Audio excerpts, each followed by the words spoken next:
இந்த வீடியோவில் நம்ம என்ன பார்க்க போறோம்னா, மீனராசிக்காரருக்கு தமிழ் புத்தாண்டு 2026 எத்தகைய ஒரு ஆண்டாக இருக்க போகுதுங்கிறது சயின்டிபிக் வேதிக் அஸ்ட்ராலஜி முறையில அறிவியல் சார்ந்த இந்திய வேத ஜோதிட அடிப்படையிலான ஒரு முறையில நம்ம பார்க்க போறோம். இது மாதிரி பரிகாரங்கள், மூட நம்பிக்கைகள் அதுக்குள்ளெல்லாம் போகாமல் ஒரு ஒரு கிரகமும் ராசிக்கு ஒரு ஒரு இடத்துல இருக்கும் பொழுது, இந்தந்த அமைப்புல இருக்கும் பொழுது, குறிப்பா ஆண்டு கிரகங்கள் அமைப்பு இருக்கும் பொழுது எத்தகைய ஒரு பொது தாக்கத்தை, பொது பலனை அந்த ராசிக்கு கொடுக்க போகிறது, 2026 எது மாதிரி ஒரு மாற்றங்களை நம்ம எதிர்பார்க்கலாம் அப்படிங்கிறத மீனராசிக்காரர்களுக்கு தமிழ் புத்தாண்டு ஒரு வருட காலம் ஏப்ரல் 14 2026 இருந்து ஏப்ரல் 13 2027 வரைக்கும் இருக்கான ஒரு ஆண்டு சித்திரை 1ஆம் தேதியிலிருந்து அடுத்த வரக்கூடிய ஆண்டு முடிவது வரைக்கும் எப்படி ஒரு தாக்கத்தை கொடுக்குது, எது மாதிரி ஒரு பலாபலன்களை மீனராசிக்காரர் கொடுக்க போகுதுங்கிறது துல்லியமா பார்க்க போறோம். இப்ப பாருங்க, மீனராசிக்காரருக்கு ஜென்மசனி நீடித்துக் கொண்டிருக்கிறது. இந்த ஒரு தமிழ் புத்தாண்டு முழுக்க ஜென்மசனி தாக்குதல் இருக்கதான் போகிறது. ராசிக்குள்ளேயே சனி இருக்கிறார். ஜூன் 1ஆம் தேதி குரு பயிற்சி ஆகிறது. தமிழ் புத்தாண்டு பிறந்து ஒரு 1.5 மாசத்துல குரு பெயர்கிறது. அருமையான விஷயம்.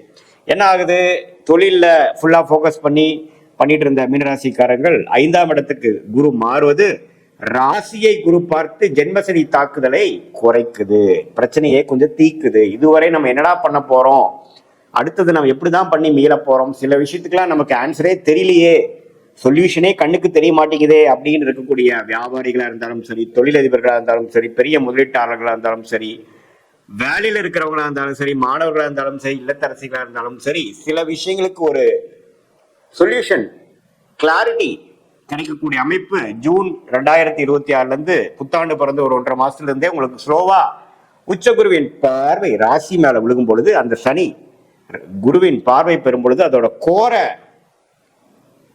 ஒரு அமைப்பு குறைந்து ஓரளவுக்கு நல்ல பலன்களை கொடுக்கக்கூடிய அமைப்பு, மனம் கொஞ்சம் சாந்தப்படக்கூடிய அமைப்பு, சில சொல்யூஷன் கிடைச்சி, சில ஹோப், சில நம்பிக்கை பிறக்கக்கூடிய அமைப்புகள் கட்டாயம் உண்டு.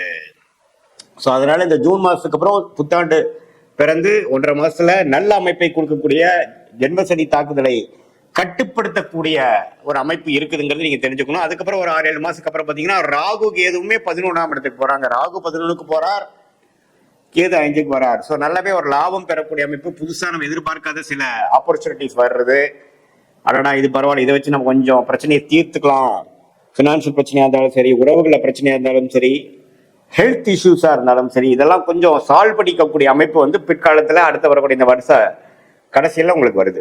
ஸோ எப்படி பார்த்தாலும் நடக்கக்கூடிய இந்த தமிழ் புத்தாண்டு குரு பயிற்சி 1.5 மாசத்திலிருந்து நல்ல மாற்றத்தை மீனராசிக்காரர்களுக்கு கொடுக்கக்கூடிய அமைப்பு உண்டு. ஸோ கடந்த 6-7 மாசமாக ஜென்மசனி தாக்குதல்ல நம்ம கஷ்டப்பட்டு இருக்கக்கூடிய மன இறுக்கத்தோட உச்சத்துக்கு இருக்கக்கூடிய, அது சந்திரன் வந்து சனியோட சேர்ந்தோ, சனிப்பார்வை பெற்றோ, ராகு கேதுகளோட சம்மந்தப்பட்டோ ஒரு இருள் சந்திரனாக இருந்து மீனராசியில பிறந்தவங்களுக்கு இன்னுமே வந்து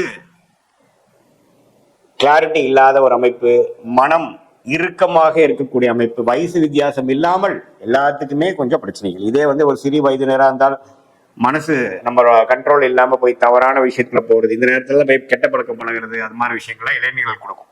ஸோ இளைஞர்கள்லாம் கொஞ்சம் கேர்ஃபுல்லா இருக்கணும். ஆனா ஜூனுக்கு அப்புறம் கொஞ்சம் நல்ல புத்தி வரக்கூடிய அமைப்புகள் உண்டு. இது மாதிரி கல்யாணம், திருமணம் எதிர்பார்க்குறவங்க கேர்ஃபுல்லா பார்க்கணும். நீங்க தேர்ந்தெடுக்கக்கூடிய ஸ்பவுஸ் வந்து எப்படிங்கிறது பார்க்கணும், அவசரப்பட்டு முடிவு எடுக்கக்கூடாது. அதே மாதிரி வேலை தொழில இருக்கிறவங்க கொஞ்சம் ஜாக்கிரதையாக எல்லாத்தோட டீல் பண்ணி பிரச்சனையை வந்து எமோஷனலா அணுகாமல் லாஜிக்கலாக அணுகி அந்தந்த நேரத்தில் அது வேணுங்கிற சொல்யூஷனை பெற்றக்கூடிய அமைப்பு இந்த ஜூன் மாசத்துக்கு அப்புறம் வருது.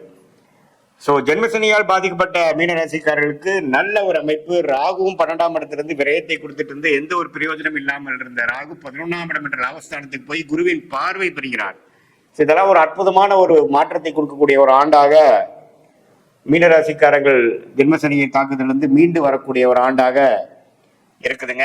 ஸோ இதை வைத்து நீங்க கொஞ்சம் ஓரளவுக்கு பிரச்சனையிலிருந்து உயர்வை நோக்கி நீங்க போகக்கூடிய அமைப்பாக யூஸ் பண்ணிக்கணும்.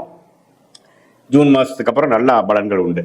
ஸோ இது பொதுவான பலனே தவிர உங்களுடைய ஜென்ம ஜாதகத்துல நீங்க பிறந்த தேதி, பிறந்த நேரம், பிறந்த உரை வைத்து வரக்கூடிய திருக்கணித பஞ்சாங்கத்தில் உங்க ஜாதகத்தை போட்டு நீங்க எந்த லக்னத்துல பிறந்தீங்க, நீங்க மீனராசியில ரேவதி நட்சத்திரமா இருந்தாலும் சரி, உத்திரட்டாதி நட்சத்திரமா இருந்தாலும் சரி, புரட்டாதி நட்சத்திரமா இருந்தாலும் சரி, நீங்க எந்த லக்னத்துல பிறந்தீங்க, லக்னாதிபதி எப்படி இருக்கிறார், என்ன தசாபுக்திகள் நடந்து கொண்டு இருக்கிறது, நல்ல யோகமான தசைகள் உங்க லக்னத்துக்கு போயிட்டு இருக்காங்கிறதெல்லாம் பார்த்து நல்ல யோகமான திசைகள் போகும்பொழுது நான் சொன்ன பலன்கள் கொஞ்சம் தீய பலன்கள் குறைவாகவும், கொஞ்சம் சுமாரான திசை போகும்பொழுது நம்ம சொன்ன இந்த தீய பலன்கள் கொஞ்சம் அதிகமாகவும் இருக்குமே ஒழிய, மற்றபடி உங்களுடைய ஜாதகத்தை பார்க்கும் பொழுது இன்னுமே துல்லியமான பலன்கள் எடுத்து அடுத்த வரக்கூடிய 3 வருடம், 1 வருடம், 6 மாதம், ஷார்ட் டேர்ம், லாங் டேர்ம்ல எப்படி இருக்கு, எது மாதிரி திசையில் நம்ம வாழ்க்கை திரும்ப போகிறது, எது மாதிரி டிசிஷன் எப்போ எடுக்கலாம், எப்போ மாறலாம், எப்போ ஒரு இடத்த விட்டு ஒரு இடம் மாறக்கூடிய அமைப்புகள் இருக்கு, வெளிநாடு இப்போ, அரசு உத்தியோகமா,